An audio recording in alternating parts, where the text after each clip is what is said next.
November 19th, 1967. 3 companies of the 173rd Airborne Brigade are trapped on a remote hill in the highland jungles of Vietnam. Papa 1! Papa 1! Bravo 6! They're outnumbered and surrounded under heavy enemy fire. The soldiers are beginning to feel like they're in a death trap. Lozada yelled at me that, Kelly, here they come. Private Carlos Lozada mans an M60 machine gun. He's the last line of defense against an enemy that's closing in fast. They were probably within 20 yards of us. There was definitely a lot of them out there. And we opened up on them, and they opened up on us with grenades and RPGs and weapons. I was feeding the belt into the gun, and we were just screaming at each other and shooting these guys. They just kept coming.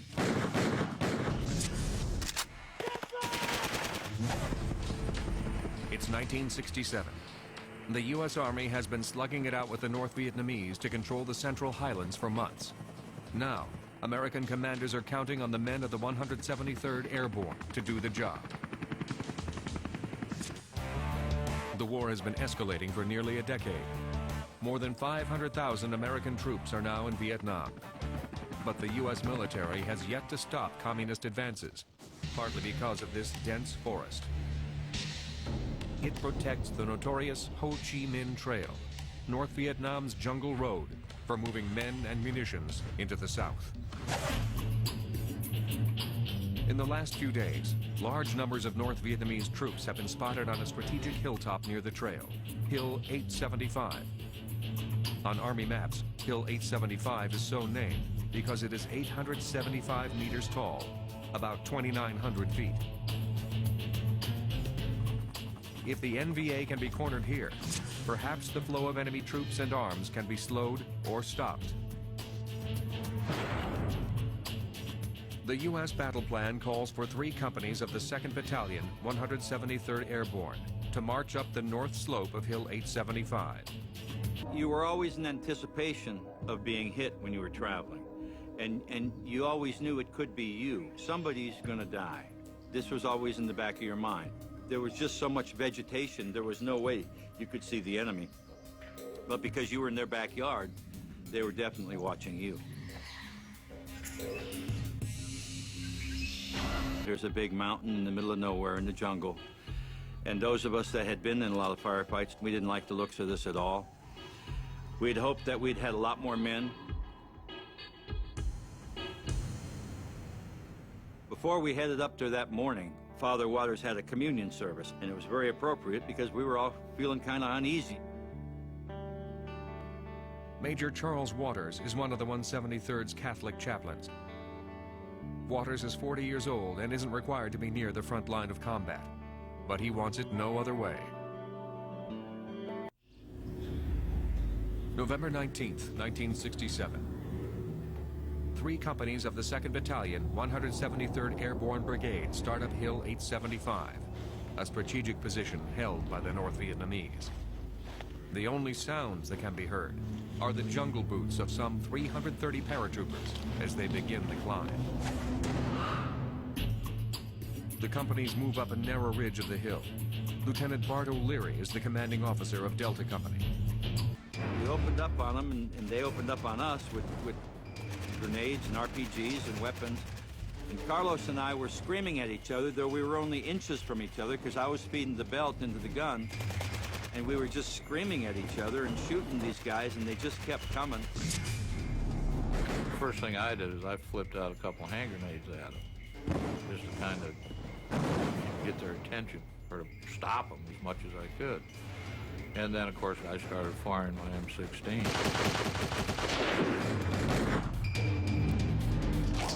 The 3 Americans, John Steer, James Kelly, and Carlos Lozada, are now the last line of defense, protecting Alpha Company, and perhaps the entire battalion, from being overwhelmed. Kelly is off on my right flank shooting at the enemy.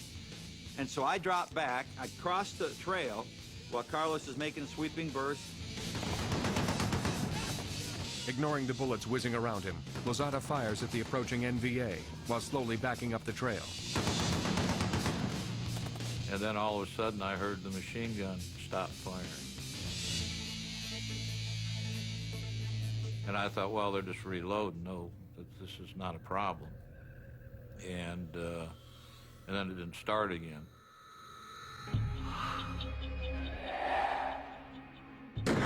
Then suddenly, a shot from an AK-47 slams through John Steer's neck and shoulder. I grabbed Carlos and I hollered, I'm hit. But when I grabbed Carlos, he was slammed into me. And I don't know I think it was like the same burst that got him and hit him in the head. Well, he come flying across the top of me, and I guess I about went nuts. Well, Steer was screaming, and so I left my position to go over and see what had happened. And once I got over to where they were, I realized that Lozada was dead.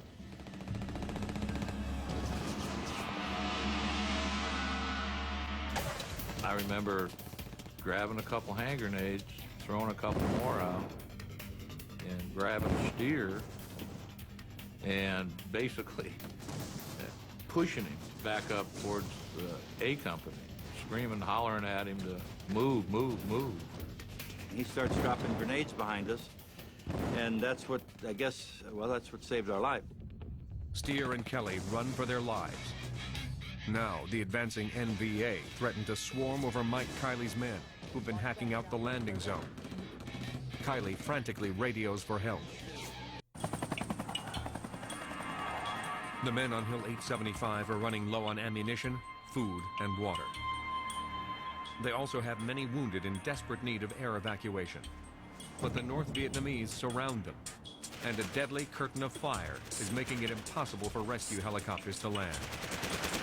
6 choppers are badly damaged or shot down, trying to get to the threatened soldiers. By late afternoon of November 19th, the 3 companies of the 2nd Battalion are surrounded on the hill. The men dig what cover they can and await the final attack. In the meantime, they can only call in artillery and airstrikes to keep the NVA off balance. Unfortunately, the artillery strikes have little effect on the North Vietnamese bunkers. Heavy logs and a thick covering of earth on top of the bunkers makes them impervious to anything but a direct bomb or artillery hit. On the radio, they learn that one more U.S. airstrike is coming in. In the gathering darkness, a Marine fighter bomber dives toward Hill 875. The exhausted troops hope it will be a successful strike and give them some breathing room. But their day is about to get a whole lot worse.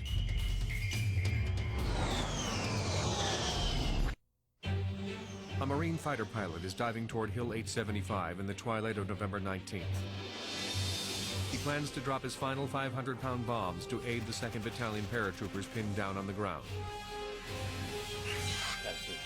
The air controller tells him to drop where he can see napalm burning at the top of the hill. Perhaps confused by a friendly illumination flare, the pilot approaches on the wrong course. The pilot is making his run from directly behind the men of 2nd Battalion, on a course aimed right at them. That bomb lands directly in the center of the 2nd Battalion's perimeter. Captain Harold Kaufman is obliterated.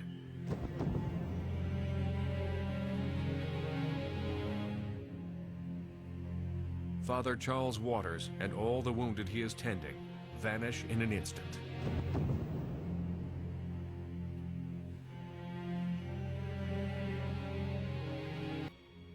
John Steer, although gravely wounded, is still alive.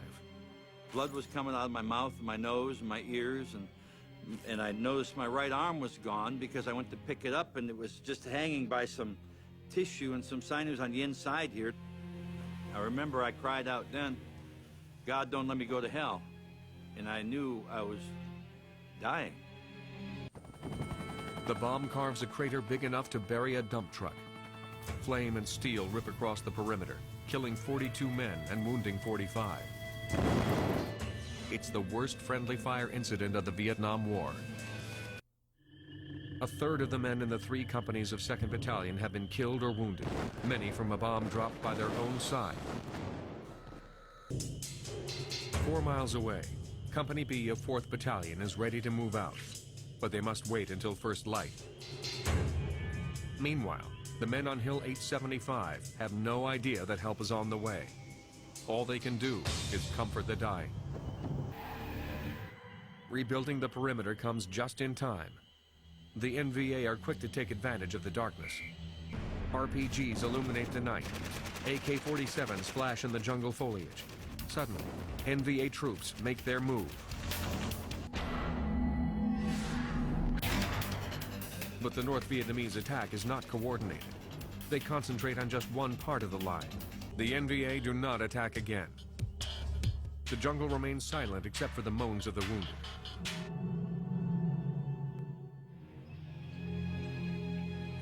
The dawn of a new day reveals the reality of what has happened on Hill 875. 2nd Battalion of the 173rd Airborne has effectively been destroyed as a fighting force. American artillery and airstrikes resume, but they can do nothing to help the men of 2nd Battalion. By all rights, this unit should have been pulled back. Those who are still alive are in no shape to fight off another major attack or even fight their way to safety. Their only hope of surviving is the 4th Battalion, which is doing its best to get there. A barrage of artillery shells is fired ahead of the moving infantry. The tactic finally breaks the NVA line at the base of the slope. Hill 875 is no longer surrounded. Throughout the morning, the NVA continue to pour rocket and mortar fire on the wounded and suffering Americans. But by afternoon, the North Vietnamese stop firing. And 4th Battalion finally arrives. The battered, exhausted men hope their ordeal is over. The men from 4th Battalion take over defensive positions on the perimeter. The battered soldiers they replace hobble or are carried to the rear. Down the trail, Carlos Lozada gave his life to defend. Lozada will receive the Congressional Medal of Honor for his heroism. Father Charles Waters will also receive the Medal of Honor. In total, more than 150 men of the 173rd Airborne give their lives to hold on to what they had captured. Over 400 are wounded. Helicopters are finally able to get into the landing zone that was paid for with the lives of Captain Kiley and his men. Gradually, the worst of the wounded are airlifted out. Yet the fight for Hill 875 is far from over. For 3 more days, the men of 4th Battalion and a few members of the 2nd will fight more bloody battles to push back the NVA. Finally, on Thanksgiving Day, 1967, the top of Hill 875 is taken. After so much bloodshed and death, the North Vietnamese have quietly abandoned their bunkers and escaped into neighboring Cambodia. Other than a few shouts of victory, there is little celebration to mark the taking of the prize that required such sacrifice. I'm sorry that I couldn't tell the guys I loved them back then, but I did. I was willing to die for them. Back then, I treated the guys so mean because I wanted to keep them alive, and I didn't want to hurt when they died because many of them died. But I loved them.